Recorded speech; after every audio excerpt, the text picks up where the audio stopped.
নাহমাদুহু ওয়া নুসাল্লি আলা রাসূলিহিল কারীম আম্মা বা'দ। আলহামদুলিল্লাহ।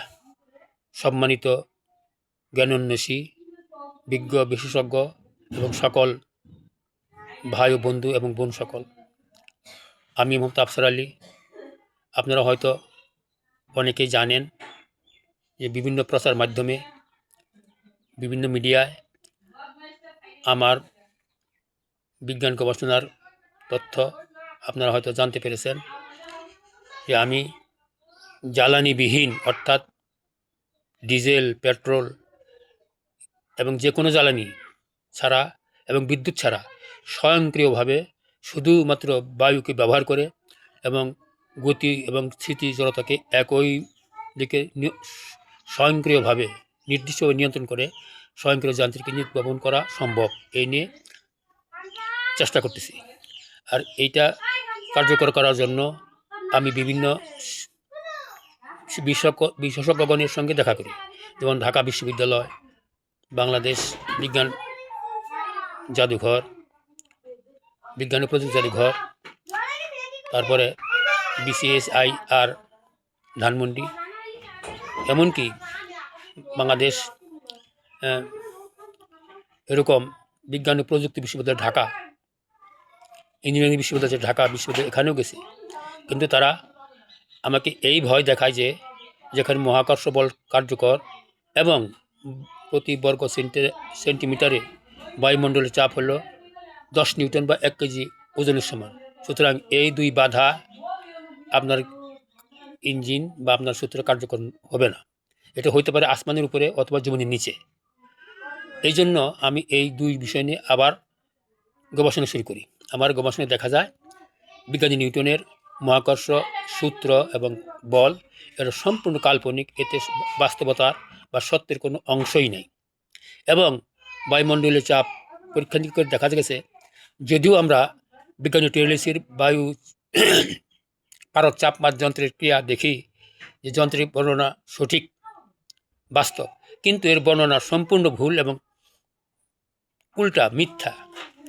অর্থাৎ বায়ুচাপ প্রতি বর্গ সেন্টিমিটার 10 নিউটন বা 1 কেজি ওজনের সমান বা 76 সেন্টিমিটার উলম্ব পারস্তম্ভের ভরের সমান। এইটা বায়ুর চাপ মানুষের আমাদের বায়ুমণ্ডলে বা চাপ দেয়, এটা সম্পূর্ণ ভুল ব্যাখ্যা। বায়ুর চাপ প্রতি বর্গ সেন্টিমিটার, বায়ুর ভর যত প্রতি বর্গ সেন্টিমিটার বায়ুর চাপ তত, এটাই বাস্তব। যাক, আমি আজকে বায়ুচাপ সম্বন্ধে আলোচনা করব না। আমি আজকে বিজ্ঞানী নিউটনের মহাকর্ষ সূত্র নিয়ে আলোচনা করব। আমরা জানি বিজ্ঞানী নিউটন বলেন মহাবিশ্বের প্রতিটি বস্তু বা বস্তুকণা এক অপরকে একটি বলে নিজ কেন্দ্রের দিকে আকর্ষণ করে। এই আকর্ষণ বলের মান বস্তুকণা দ্বয়ের ভরের গুণফলের সমানুপাতিক এবং এদের দূরত্বের বর্গের ব্যস্তানুপাতিক, এবং এই বল তাদের সংযোগ সরলরেখার উপর ক্রিয়া করে। এরপরে তিনি শর্ত দিয়েছেন, দুইটা শর্ত দিয়েছেন যে এই বল বস্তু মধ্যবর্তী মাধ্যমের প্রকার প্রকৃতির উপর নির্ভর করে না।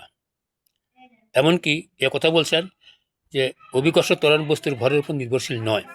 এই যে দুইটা তথ্য তিনি প্রকাশ করলেন, এই দুইটা তথ্য নিয়ে আমার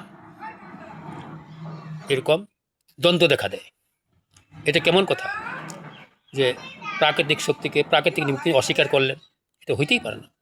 যেমন আমরা জানি বা না জানি, প্রত্যেক বিষয়ের একটা এরকম ভিত্তি থাকা চাই, ভিত্তি থাকা চাই, আর ভিত্তি থাকা জরুরি। ভিত্তি না থাকলে সেটা টিকে না, এটা ভঙ্গুর হয়ে যায়, এটা বিলীন হয়ে যায়। যেমন এই জন্য এমনকি কথারও ভিত্তি আছে। যে কথার ভিত্তি নাই তাকে বলে ফালতু কথা, আর যে এরকম কথা বলে তাকে বলে ফালতু লোক। এই জন্য বিজ্ঞান একটা বিষয়, এই বিজ্ঞানেরও ভিত্তি থাকা জরুরি। কিন্তু আজ পর্যন্ত আমার নজরে বিজ্ঞানের ভিত্তি কয়টি ও কী কী, এটা আমার নজরে আসে নাই। এই নিয়ে আমি গবেষণা শুরু করি। মহাবিশ্বের ভিত্তি কয়টি, এটাও কোনো বইয়ে দেখিনি আমি। এমনকি এরকম পদার্থবিদ্যার ভিত্তি কয়টি কী কী, এটা আমার নজরে পড়ে নাই বা আমি কারোর কাছে শুনিও নেই। কিন্তু ভিত্তি এই জন্য ভিত্তি না থাকার কারণে, ভিত্তি উপর আলোচনা না করার কারণে, সূত্র প্রকাশ না করার কারণে বিভিন্ন সূত্র বিজ্ঞানের এক বিজ্ঞানী যেটাকে আবিষ্কার করেন বহু বছর পরে, যুগের যুগ পরে আরেক বিজ্ঞান এসে সেটাকে অস্বীকার করে এবং ভুল প্রমাণ করে। কেন এরকম হইতেছে? ওই যে ভিত্তি না থাকার কারণে, জিনিস বিজ্ঞানের ভিত্তি কয়টি ও কী কী, এটা না জানার কারণে, মহাবিশ্বের ভিত্তি কয়টি কী কী, অভিমুখের ভিত্তি কয়টি কী কী, এগুলা না জানার কারণে আমাদের এই বিজ্ঞান চর্চায় ভুলভ্রান্তি দেখা যেতেছে।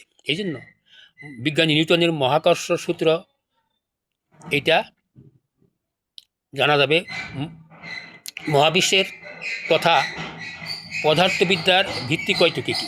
আমি গবেষণা করে জানতে পারছি বা দেখতে পারছি, আমার নজরে আসে, আমার বুঝে আসে, পদার্থবিদ্যা অথবা মহাবিশ্বের মৌলিক ভিত্তি হলো তিনটি, যথা জড় বা ভর 1 নম্বর, 2 নম্বর হলো শক্তি, 3 নম্বর হলো আল্লাহ পাক, সৃষ্টিকর্তা আল্লাহ পাকের হুকুম, যাকে আমরা প্রাকৃতিক নিয়ম বলে থাকি বা প্রাকৃতিক ধর্ম বলে থাকি। এই তিনটি হলো মহাবিশ্বের এবং পদার্থবিদ্যার মৌলিক ভিত্তি। এই 3 ভিত্তির একটাকেও বাদ দেওয়া যাবে না। কেউ যদি একটা ভিত্তিকে বাদ দেয়, সেটা আর বিজ্ঞান থাকবে না।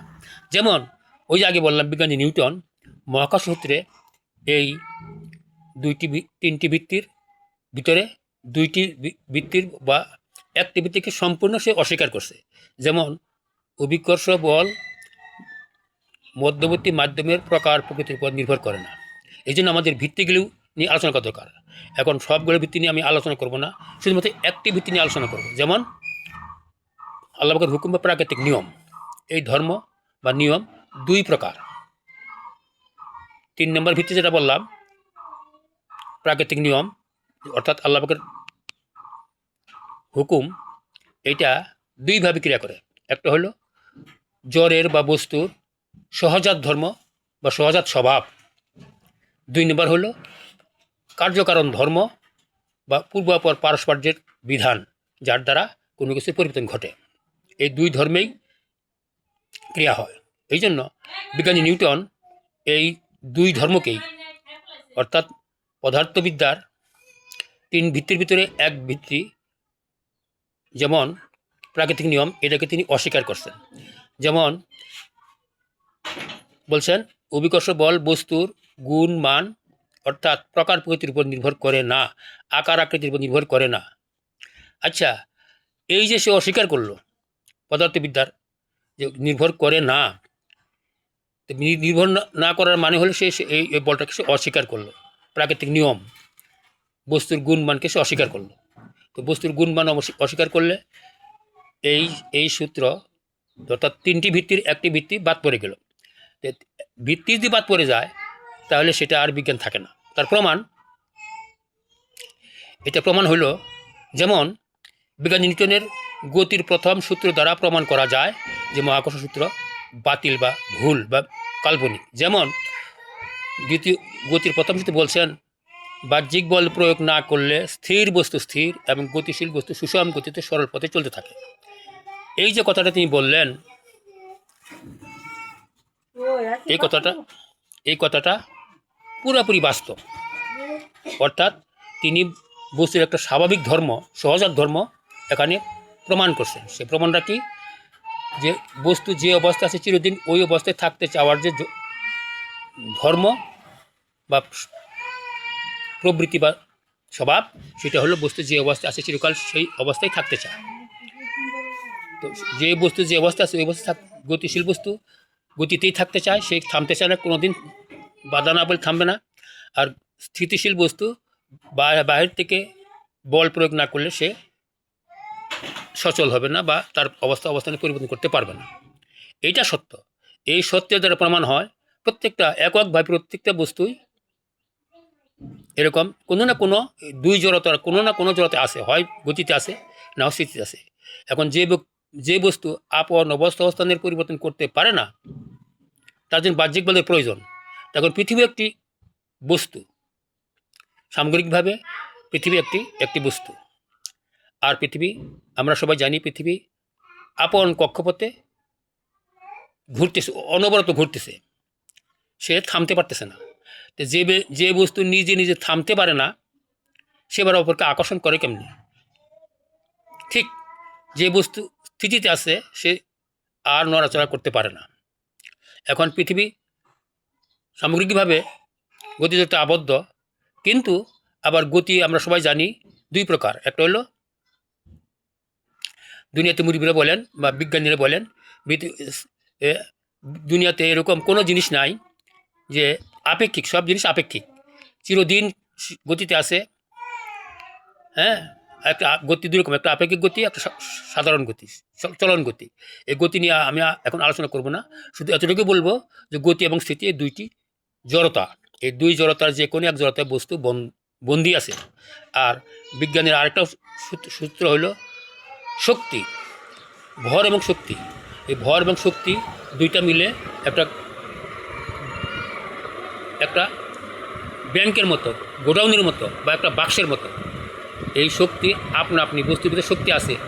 দুনিয়াতে সবচেয়ে ক্ষুদ্রতম অণুপরমাণু বা এর থেকে ছোটো কোনো কণা থাকে, যতর মধ্যে বস্তু কণা আছে, ওটা একটা শক্তির ভাণ্ডার। এবং মহাবিশ্ব, আসমান জমিন গ্রহ নক্ষত্র, এগুলো বড় বড় ভাণ্ডার। বায়ুমণ্ডল, স্থলভাগ জলভাগ, এগুলো বড় বড় শক্তির ভাণ্ডার। আর ভাণ্ডারের তালা মারা আছে, ভাণ্ডার থেকে সংরক্ষিত থাকে এই শক্তি, ভাণ্ডারে সংরক্ষিত থাকে। আর সংরক্ষিত শক্তি তালা না খোলা পর্যন্ত কোনো শক্তি ক্রিয়াশীল নয়। অর্থাৎ ওই যে গতি জড়তা এবং স্থিতি জড়তা, এই দুই জড়তা দ্বারা তালা মারা আছে। এই জন্য কেউ কাকে আকর্ষণ করবে না, বিকর্ষণ করবে না। যে অবস্থায় ওই অবস্থায় থাকতে চাওয়ার যে ধর্ম, এইটাই বাস্তব সত্য।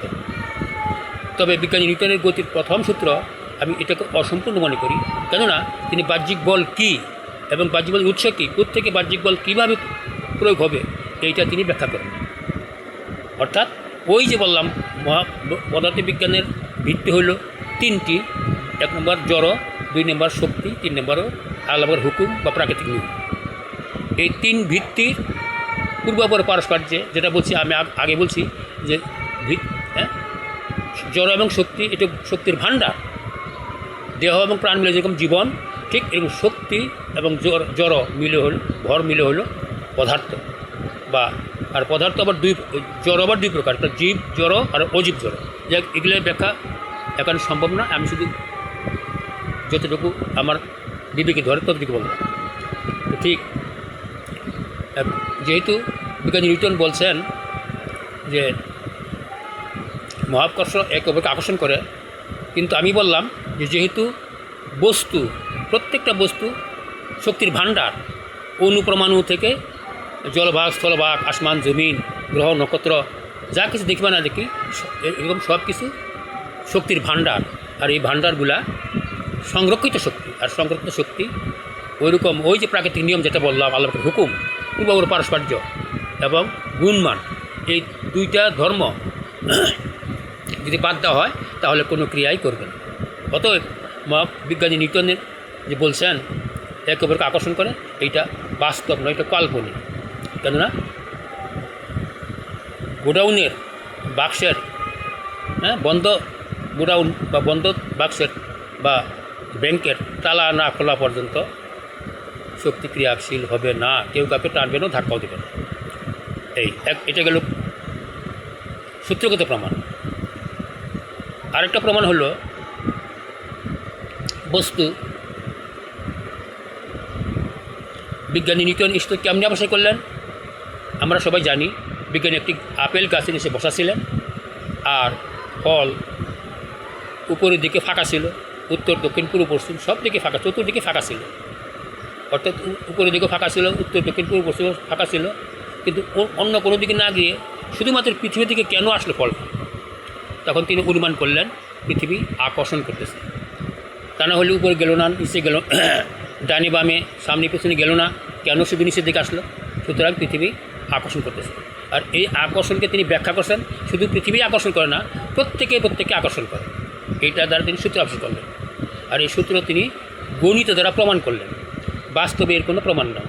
যেমন বাস্তবে আমরা দেখি ভারী বস্তু, যেমন গাছের পাতা ফল ইত্যাদি নিচের দিকে আসে, একটা ভারী জিনিস উপরে দিয়ে নিক্ষেপ করলে আবার নিচের দিকে আসে, এটা আমরা দেখি।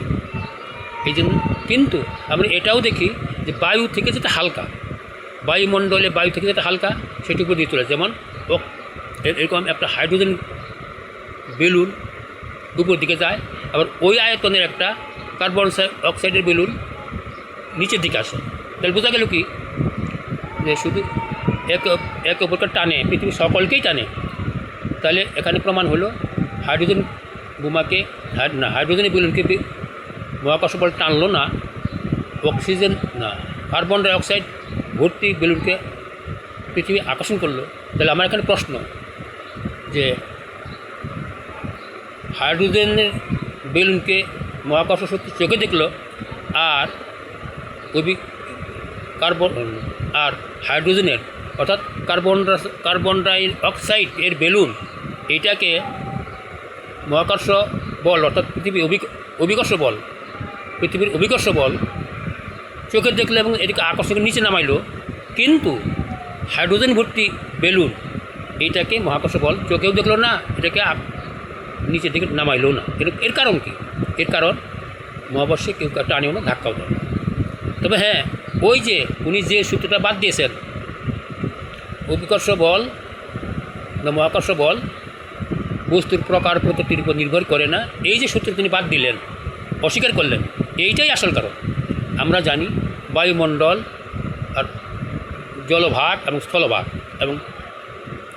স্থলভাগ এবং বায়ুমণ্ডল, এই তিনটা পরিবেশ আমরা দেখি স্বাভাবিকভাবে, এই তিনটাই পরিবেশ।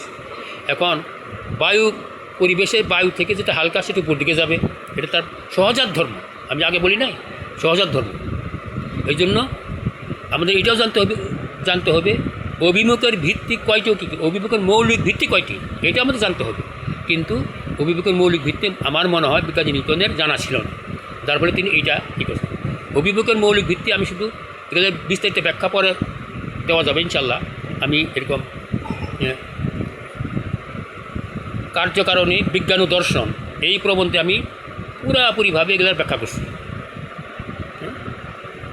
মহাবিশ্বের বৈজ্ঞানিক ভিত্তি, তারপরে অভিমুখের ভিত্তি এবং চাপের ভিত্তি, এই নিয়ে আমি বিস্তারিত আলোচনা করছি। ওখানে সব কিছু ওই প্রবন্ধ সব কিছু পাওয়া যাবে।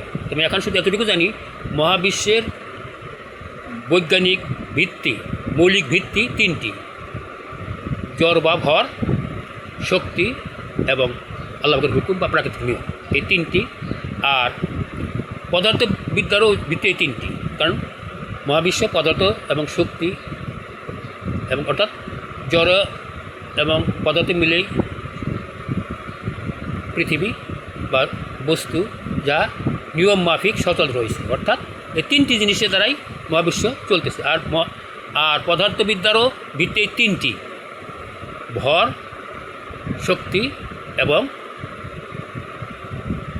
শক্তি বা প্রাণ, এবং হলো প্রাকৃতিক নিয়ম বা আল্লাহর হুকুম। ঠিক এরকম অভিমুখের ভিত্তিও দুইটি, মৌলিক ভিত্তি দুইটি। এই ভিত্তিগুলির আবারও কিছু ব্যাখ্যা আছে, এটা আমি এখানে বিস্তারিত ব্যাখ্যা বলা সম্ভব নয়, ওই প্রবন্ধ দেখে আপনারা সবাই জানতে পারবেন। তো অভিমুখের ভিত্তি, মৌলিক ভিত্তি দুইটি। একটা হলো সহজাত স্বভাব বা জন্মগত তার স্বভাব। যেমন একটা দণ্ডচুম্বককে মাঝখানে সুতা বেঁধে ঝুলিয়ে রাখেন, ঝুলন্ত অবস্থায় রাখেন, যত দিকে ঘুরান ছেড়ে দিলে সে আবার সে উত্তর দক্ষিণ থাকবে। এটা কি? এটা তার সহজাত ধর্মগত অর্থাৎ জন্মগত স্বভাব। ঠিক এরকম ওই যে ভারী বস্তু আর হালকা বস্তু যে পরিবেশ আছে, ওই পরিবেশ থেকে বস্তু যদি ভারী হয় তো নিচের দিকে যাবে, এটা তার জন্মগত স্বভাব, সহজাত ধর্ম। আর যে পরিবেশে সে আসে তার থেকে সে হালকা হলে সে উপর দিকে যাবে, অর্থাৎ আসমানের দিকে যাবে, এটা তার জন্মগত স্বভাব। যেমন ওই যে আগে বললাম, হাইড্রোজেন ভর্তি বেলুন আর কার্বন ডাইঅক্সাইড ভর্তি বেলুন, দুইটার দুই দিকে হয়েছে। অর্থাৎ এই বায়ুমণ্ডলের অর্থাৎ মধ্যবর্তী মাধ্যমের পরিবেশের উপর এটার ঊর্ধ্বগতি এবং নিম্নগতি প্রকাশ পায়। ঠিক পানিতেও তাই, জলভাগেও তাই। পানি থেকে যার ভর বেশি, সমায়তনের পানি থেকে যার ভর বেশি সে নিচের দিকে যায়, আর সমায়তনের পানি থেকে যার ভর কম সে উপর দিকে যায়। আর যদি এই ভর সমান হয় তখন সে উপর অবস্থায় ভাসতে থাকে, ডুবন্ত অবস্থায় ভাসতে থাকে। সে নিচেও যায় না, উপরেও যায় না, অর্থাৎ ডুবন্ত অবস্থায় ভাসতে থাকে। আর ওই অবস্থায় সাম্য অবস্থা কায়েম হয়, অর্থাৎ নিরপেক্ষতা কায়েম হয় তখন। অর্থাৎ শক্তি, ওই যে বললাম শক্তির ধর্ম যেটা সেটা কেন্দ্রে থাকে এবং নিরপেক্ষ থাকে, নিজে নিজে কোনো কাজ ক্রিয়া করে না। যখন উভয়ের মধ্যে যে দ্বন্দ্ব হইতেছে, পানি এবং যে বস্তু পানিতে আছে, ওই বস্তু দুইটা যখন সমান সমান হয়, সমায়তনের ভর যখন সমান সমান হয়, তখন কোনো দিকেই যায় না, সাম্য অবস্থায়, উপরেও যায় না নিচেও যায় না, সাম্য অবস্থায় ভাসতে থাকে। এটা বলা হয় নিরপেক্ষতা।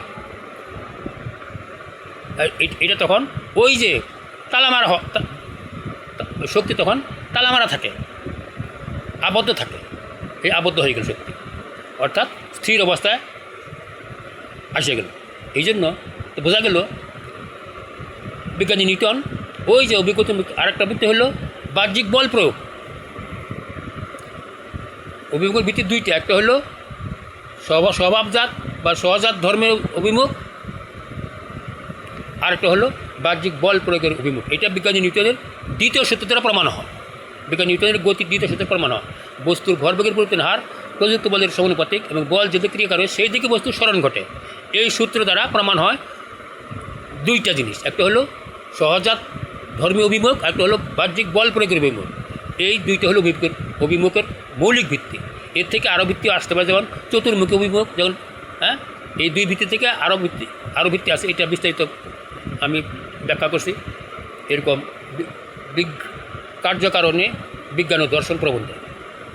তো আমি এটি তার ভিতরে একটা হলো এই সহজ অর্থাৎ মৌলিক ভিত্তি দুইটি, একটা হলো সহজাতধর্মী অভিমুখ আর একটা হলো বাহ্যিক বল প্রয়োগের অভিমুখ। আর এটার ভিতরে আরও আছে, ব্যাখ্যা করলে আরও পাওয়া যায়। যেমন সর্বমুখী অভিমুখ, যেমন পানিতে একটা ঢেউ ছুড়েন, পানির ঢেউ চতুর্দিকে সমানভাবে ছড়াই পড়বে। এটা আবার আলো জ্বালান, সাধারণভাবে আলো জ্বালান, দেখবেন চতুর্দিকে সমানভাবে আলো ছড়াই পড়ছে।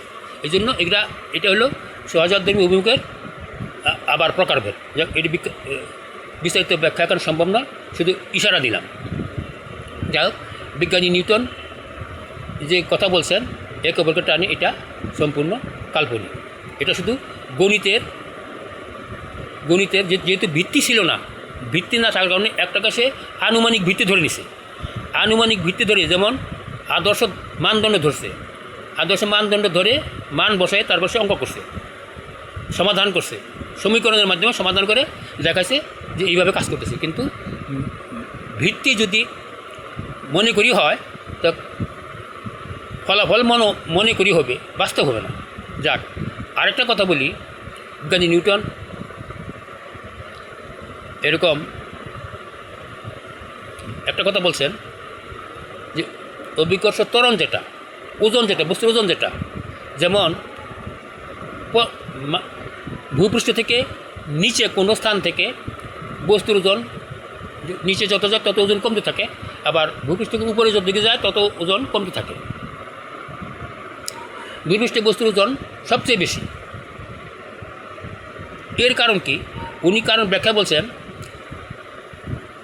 যে একে অপরকে যে টানে, এই টানটা কি বলছেন? দূরত্বের বর্গের ব্যস্তানুপাতিক, এটা বলছেন। এটা অঙ্ক করে করছে, গণিতের দ্বারা প্রমাণ করছে। যেমন ভূপৃষ্ঠের কেন্দ্র তো একটাই, যে কোনো জিনিসের কেন্দ্র একটা হবে, দুইটা হইতে পারবে না। ভূপৃষ্ঠের কেন্দ্র যেটা, এটা আনুমানিক ধরা হয়েছে। এখন কেন্দ্র থেকে ভূপৃষ্ঠ থেকে মনে করেন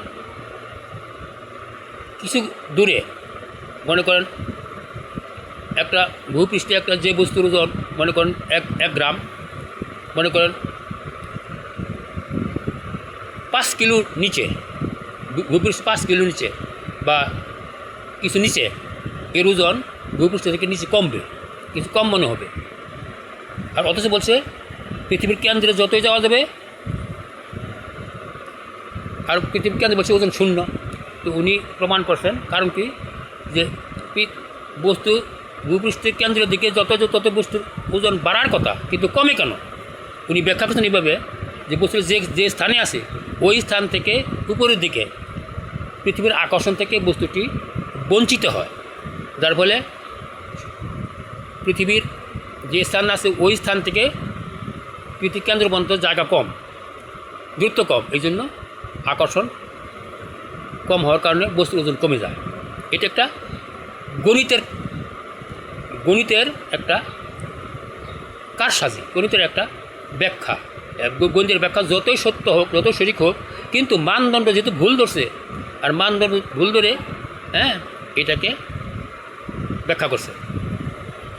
তা আবার আবার আবার আর এটা যদি সত্য হয়, তবে আমরা জানি পর্বতের উপরে ভূপৃষ্ঠে যেরকম বস্তুর ভর বেশি, ওজন বেশি, কিন্তু পর্বতের উপরে ওজন কমে যায়। এর কারণ কি? এই কারণ উনি বলছেন এটাই যে পৃথিবীর কেন্দ্র থেকে উপরের দিকে দূরত্ব বাড়লো, এই জন্য অভিকর্ষ ত্বরণ অর্থাৎ বস্তুর ওজন কমে গেল। আমার কথা হলো ভূপৃষ্ঠ থেকে নিচে থেকে উপরের মাটির অংশ থেকে বস্তু পায়, ভর থেকে বঞ্চিত হওয়ার কারণে, ভরের আকর্ষণে বঞ্চিত হওয়ার কারণে বস্তুর ওজন কম হলো, কিন্তু পর্বতের উপরে তো বেশি হওয়ার কথা। কেননা পর্বতের ওজন আর ভূপৃষ্ঠের ওজন, না পর্বতের যে মাটিটা আছে, পর্বতের যে পদার্থ আছে, এই পদার্থের তো আকর্ষণ আছে। এই পদার্থের আকর্ষণ এবং পৃথিবীর আকর্ষণ, দুই আকর্ষণ যোগ করলে আকর্ষণ তো সত্যি বেশি হওয়ার কথা। সুতরাং বস্তুর ওজন বেশি হওয়ার কথা, কিন্তু বাস্তবে কম হয়। এর কারণ, এর বাস্তব কারণ হলো এইটাই যে ওই কেউ কাউকে টানেও না, ধাক্কাও দেয় না। পরিবেশের কারণ হচ্ছে, যেমন ভূপৃষ্ঠে বায়ুর ভর, বায়ুর ঘনত্ব বেশি, আর উপরে যত যাবেন তত বায়ুর ঘনত্ব কম হবে। আর বায়ুর ঘনত্ব কম হলে বায়ু হালকা হয়, আর হালকা হলে বায়ু গতিশীল হয়। সুতরাং উপর দিক থেকে বায়ু, আর বায়ুর ধর্ম কি আগে বলছে কি, অভিমুখের ধর্ম কয়টা? দুইটা বলছি। একটা হলো সহজাত ধর্ম, আর বায়ুর সহজাত ধর্ম হলো উপর দিকে যায়। যখন বায়ু হালকা হয়, উপর দিকে যায়, একে তো তার ঘনত্ব কমে গেছে, দ্বিতীয়ত হলো সে গতিশীল হয়েছে। এই জন্য ঘনত্ব কম, গতিশীল হওয়ার কারণে উপর দিকে চাপ পড়ে।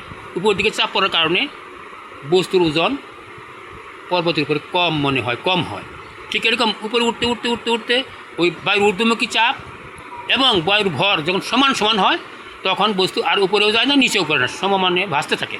যেমন পানিতে বললাম, আর্কিমিডিস সূত্র, আর্কিমিডিস সূত্র বাস্তব বাস্তব বাস্তব। ঠিক আর্কিমিডিস সূত্র পানিতে যেরকম বাস্তব, আসমানে ওরকম বাস্তব। অর্থাৎ যেটাকে বলা হয়, অনেকে বলে যে মহাশূন্য একটা স্টেশন আছে, সেখানে বস্তু স্থির থাকে। তার কারণ কি? কারণ এইটাই যে উপর থেকে বায়ু চাপ দিতেছে। বায়ু স্বাভাবিক ধর্ম, যেমন আমরা অনেক সময় দেখছি, ঢাকাতে দেখছি পানির ফোয়ারা উপর দিকে চলতেছে, আর উপরে একটা বল দেওয়া আছে। এই বলটা একইভাবে ঘুরতেছে, অর্থাৎ নিচেও হয় না, পানির ফোয়ারা যে গতিতে চলতেছে, আর ওই গতিতে ঠিক থাকে, তো এই বলটাও উপরেও যায় না, নিচে ওখানেই ঘুরতে থাকে। এতে বোঝা গেল কি, যে ঊর্ধ্বমুখী চাপ আর ওটার ভর যখন সমান সমান হয়, তখন সে ভাসতে থাকে।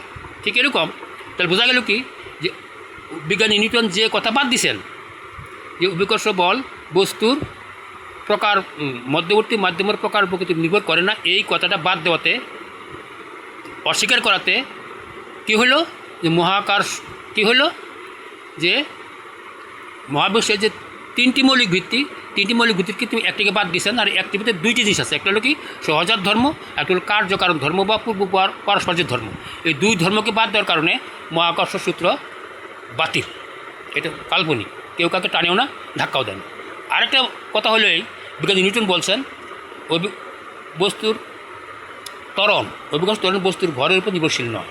আচ্ছা, যতক্ষণ পর্যন্ত বস্তুর অস্তিত্ব আছে, অস্তিত্ব থাকলেই তো সেটার গতি ঊর্ধ্বের দিকে হোক আর নিম্নের দিকে হোক একটা গতি পাবে। কিন্তু বস্তুই নাই, ভরের উপর নির্ভরশীল নয়, তো কিসের উপর নির্ভর করবে? বস্তু যদি না থাকে, এম বলছে, উনি একটা সমীকরণ দিচ্ছেন, এই সমীকরণ বলছে এম অনুপস্থিত। সুতরাং অভিকর্ষ ত্বরণ বস্তুর ভরের উপর নির্ভরশীল নয়। তো ওই যে এম অনুপস্থিত, অর্থাৎ বস্তু নাই, ভর নাই, তো ভর না থাকলে ত্বরণটা হবে কার? এটা হলো একটা অর্থাৎ গণিতের একটা কারসাজি এবং যুক্তির একটা যুক্তি, গণিত একটা যুক্তি। আর গণিতের দ্বারা এটা জানিয়ে রাখেন, সবাই স্পষ্টভাবে জানিয়ে রাখেন, গণিতের দ্বারা সত্য মিথ্যা বাস্তব প্রমাণ করার যোগ্যতাও নাই, অধিকারও নাই। গণিতের কাজ হলো, গণিত ছাড়া বিজ্ঞান চলবে না, সাধারণ জীবন যেমন অসম্ভব। কেননা পরিমাণ এবং পরিমাপ নির্ধারণ না করলে সংসার চলবে না, পৃথিবী চলবে না, এমনকি বিজ্ঞান গবেষণা বন্ধ। এই জন্য গণিতের ব্যবহার হ্যাঁ, এটা করতেই লাগবেই। কিন্তু এর দ্বারা সত্য মিথ্যা প্রমাণ করা চলবে না। সত্য মিথ্যা প্রমাণ করার জন্য লাগবে সাক্ষী, প্রমাণ, তারপরে মানদণ্ড যদি বাস্তব হয় তো বিজ্ঞানের গণিতের ফলাফল বাস্তব। আর মানদণ্ড যদি মনে করি ধরা হয় তো এটার ফলাফল যতই বাস্তব হোক, যতই সঠিক হোক, কিন্তু এটা মনে করি পর্যন্ত শেষ। অর্থাৎ উদাহরণ হতে পারে, এটা বাস্তব হবে না। যাই হোক, এই ব্যাপারে পরে আলোচনা করা যাবে। এখন আমার কথা হলো, তাহলে ত্বরণ কম বেশি হয় কেন? তো আমরা সবাই জানি, এই যে আগে বললাম ত্বরণের কারণ হলো যদিও বস্তুর ভরের উপর নির্ভর করে না, হ্যাঁ, বস্তুর শক্তি এবং ভর দুইটা মিলে হলো খুব পদার্থ। আর পদার্থ যখন যে পরিবেশে আছে, সেই পরিবেশে তার সহজাত ধর্ম অভিমুখ, সেই অভিমুখ পড়তে থাকে। আর এখানে দুইটা জিনিস ছিল, একটা হলো সহজাত অভিমুখের অনুকূল, একটা প্রতিকূল। সহজাত অভিমুখের অনুকূলে বস্তুর ত্বরণ বাড়ে, আর সহজাত অভিমুখের বিপরীত দিকে প্রতিকূলে ত্বরণ কমে এবং ত্বরণ কমতে থাকে। এই জন্য ত্বরণ কম বেশি হওয়ার কারণে এইটাই, বস্তু যে পরিবেশে আছে ওই পরিবেশে তার সহজাত ধর্মের দিকে যদি ত্বরণ হয় তো ত্বরণ সে আস্তে আস্তে বাড়বে। আর এর ত্বরণ যদি সহজাত ধর্মের প্রতিকূল হয় তো ত্বরণ আস্তে আস্তে কমতে এমন কমবে সে একদম কমে যাবে, আবার সে যেখানে ছিল সেখানে তার সহজাত ধর্মে ফিরে আসবে এবং ত্বরণ বাড়তে ফিরে আসবে। এই জন্য ত্বরণের সম্পর্ক ওই বস্তুর ভরের উপর নির্ভরশীল নয়, এই কথা বাতিল। সত্য বসে কি, ওই বস্তু যে পরিবেশ আছে ওই পরিবেশের সহজাত ধর্মের প্রতিকূলে ত্বরণ কমে আর সহজাত ধর্মের অনুকূলে ত্বরণ বৃদ্ধি পায়, এটাই আসল। এই জন্য আমি যতটুকু আলোচনা করলাম এটার বিস্তারিত ব্যাখ্যা আমার এরকম মহাবিশ্বের বৈজ্ঞানিক ভিত্তি এবং কার্যকারী বিজ্ঞান ও দর্শন, এই দুই প্রবন্ধে ব্যাখ্যা করা আছে। ইনশাআল্লাহ এই প্রবন্ধগুলি, যেহেতু আমি অল্প শিক্ষিত, আমার কথা কেউ শুনতে রাজি হয় না। কেউ আমাকে বিজ্ঞানী বলে ডাকে, কেউ বলে পাগল। আমি ফালতু না পাগল এটা নির্ভর করবে পরীক্ষা নিরীক্ষার দ্বারা। যেমন একটা নীতিগত সূত্র বলতেছি যে আমি যাহা বলি অথবা যে কেহ বলে তাহা যাচাই বাছাই না করে গ্রহণ করা এবং অথবা বর্জন করা দুইটাই উচিত নয়, কোনোটাই উচিত নয়। কেননা যার শিক্ষার সনদ, জ্ঞানের আলো এবং বিবেক আছে, তারপরে কোনো কথা, সূত্র, আচার সংস্কৃতি বা যা কিছু হোক না কেন নির্বিচারে গ্রহণ করে অথবা বর্জন করে, সে মূর্খ, বেকুব, মূর্খের পিতা, মূর্খের বাপ। এই জন্য আমার কথা আমি সত্য বলতেছি, আমি সত্য বলে প্রমাণ হবে না যদি এটাকে পরীক্ষা নিরীক্ষা ছাড়া গ্রহণ করা হয় অথবা বর্জন করা হয়। কিন্তু আমার দুঃখ লাগে, আমি যে সমস্ত কথাগুলো বলতেছি বিশেষজ্ঞদের কাছে গেলে তারা আমার কথা না শুনেই বলে আপনার শিক্ষাগত যোগ্যতা কত? আমি বলছি মাত্র এসএসসি পাস। তাও আবার মানবিক বিভাগে, সায়েন্সে না আর্টস নিয়ে। তো বলছে আপনি জান, আপনার কথা শোনার আমাদের অবসর নাই। তো আমার কথা শুনতেই রাজি না, তারা আমার কথা কী বিচার করবে? এই জন্য বলছি, যার শিক্ষার সনদ, জ্ঞানের আলো এবং বিবেক আছে, তারপরে কোনো কথা, সূত্র বা যে কোনো কিছু আচার সংস্কৃতি নির্বিচারে গ্রহণ বা বর্জন করে, সে বেকুব, মূর্খের পিতা। সে যত বড় শিক্ষিত হোক আর যত বড় মূর্খই হোক।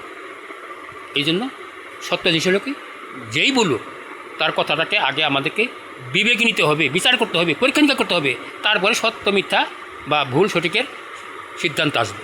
এই জন্য আমার দুঃখ লাগে, আমি যতবার যেখানে গেছি কিন্তু এই বিবেচনা পাই নাই। এই জন্য আরেকটা সূত্র আমি বলে রাখি, জেনে রাখেন, এটাও সত্য সূত্র, অর্থাৎ শিক্ষা ও বিজ্ঞতা জ্ঞান নহে। ভালো করে শুনেন, শিক্ষা ও বিজ্ঞতা জ্ঞান নহে, জ্ঞানের আলো আর বিচক্ষণতা জ্ঞানের চোখ। শিক্ষা ও বিজ্ঞতার আলোকে বিচক্ষণতার চোখে আদর্শ সাক্ষী, আদর্শ মানদণ্ডে, আদর্শ মৌলিক ভিত্তির মানদণ্ডে নির্গত ফলই বাস্তব জ্ঞান। তাছাড়া বুদ্ধি ও যুক্তির বক্তব্য বেকুব, প্রতারক আর শয়তানের প্রলাপ মাত্র। এটা বাস্তব জ্ঞান হবে না।